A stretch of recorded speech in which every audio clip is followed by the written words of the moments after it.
দেখেন ভিউয়ার্স, অবশেষে মিলল সেই মেয়েটির লাশ এবং জুতা, সাথে আরো অনেক কিছু। আসলে এই পরিবারকে সান্ত্বনা দেওয়ার মতো কোনো ভাষা নেই। দেখেন স্থানীয়রা তাকে নিয়ে কি বলে।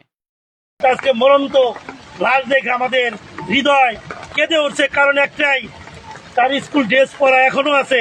সেই ড্রেস পরা অবস্থায় ধর্ষণ করে 2 খণ্ড করে আলাদা করা হয়েছে লাশটাকে, এবং মাথা ঝুলিয়ে রাখছে। মনে হয় অ্যাসিড দিয়ে কিছু পচন ধরে গেছে। আমার মনে হয় 4 থেকে 5 দিন আগে এই ঘটনা ঘটেছে। তা আমি দোষীদের সর্বোচ্চ বিচার চাই। এই মেয়ের মাহিয়া আক্তার মাহি শাহওয়ালি উচ্চ বিদ্যালয়ের, উনি একজন এটের ছাত্রী।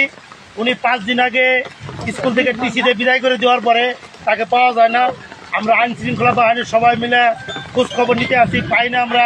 কালকেও সিঙ্গার থানা ওসি সাহেব তার ব্যক্তিগতভাবে এটার পর্যালোচনা করতেছে। আমাদের এমপি সাহেব এটা বলছে যে আপনারা দেখেন, কিন্তু আজকে এই লাশটা এমন ভাবে পাওয়া গেল, একজন স্কুল পড়ুয়া ছাত্রী, যা নাকি বলার বাইরে, তাকে 2 খণ্ড করে পা আলাদা করা হয়েছে এবং মাঝখান থেকে মাথা আলাদা করা হয়েছে।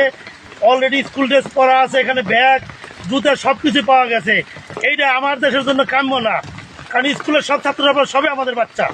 এটা কাম্য না। আমি সরকার, প্রশাসন এবং আমার এলাকার যে এমপি মহোদয় আছে, ইঞ্জিনিয়ার মহিউদ্দিন শান্ত ভাই, এবং আমার মানিকগঞ্জ জেলা আফরোজা খান জিতাপা আছে, বিমান পর্যটক মন্ত্রী, তারা সহ জিন্না কবির ভাই আছে, এমপি, সবাইকে অনুরোধ করব এইভাবে জানি, এবং শিক্ষামন্ত্রীকে অনুরোধ করব এইভাবে জানি আর কোনো স্কুল ছাত্রীর মৃত্যু না হয়। দেখেন ভিউয়ার্স, অনেকে এখানে আসছে দেখার জন্য লাশটি। আর ৩-৪ দিন আগে হয়তো ঘটনাটি ঘটছে। অনেক দুর্গন্ধ, এই কারণে মানুষে দেখা যাচ্ছে যে নাকে কাপড় দিয়ে রাখছে। আসলে এমন ঘটনাটি না ঘটলেও পারত। হয়তো অনেকে ভাবছে যে বিষয়টা অন্যরকম হবে। দেখেন অনেক মানুষ আসছে এখানে বৃষ্টির মধ্যে। আসলে অনেক মানুষ অনেক দূর-দূরান্ত থেকে আসছে।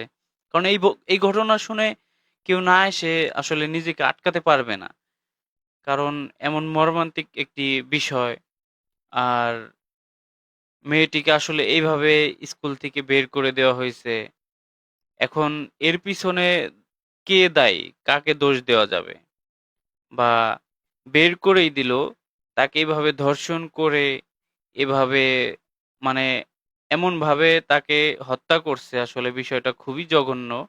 তাকে হাত পা কেটে একদম বিচ্ছিন্ন করে ফেলছে। আসলে এইখানে আমরা দোষ দিব কাকে? দেখেন অনেক মানুষ, একেকজনের মধ্যে একেক ধরনের মন্তব্য।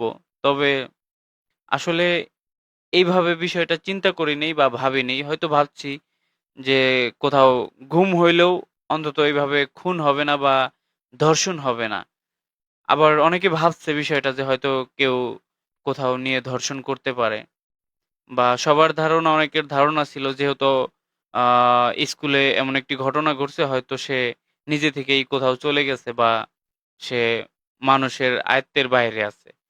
কিন্তু আসলে তাকে যে মানুষে এভাবে পাবে, আসলে বিষয়টা অনেকে চিন্তা করে নাই। তবে যাই হোক, তার পরিবারকে সান্ত্বনা দেওয়ার মতো কোনো ভাষা নাই। আসলে তার জন্য দোয়া রইলো। তার পরিবারকে আল্লাহ ধৈর্য ধরার তৌফিক দান করুক।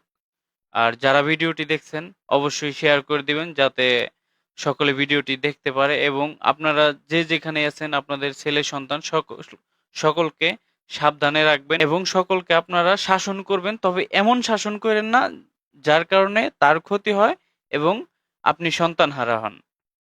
এমনভাবে শাসন করেন যেন সেও ভালো থাকতে পারে, আপনারাও ভালো থাকতে পারেন, তাকে বাড়ির বাহির না হতে হয়।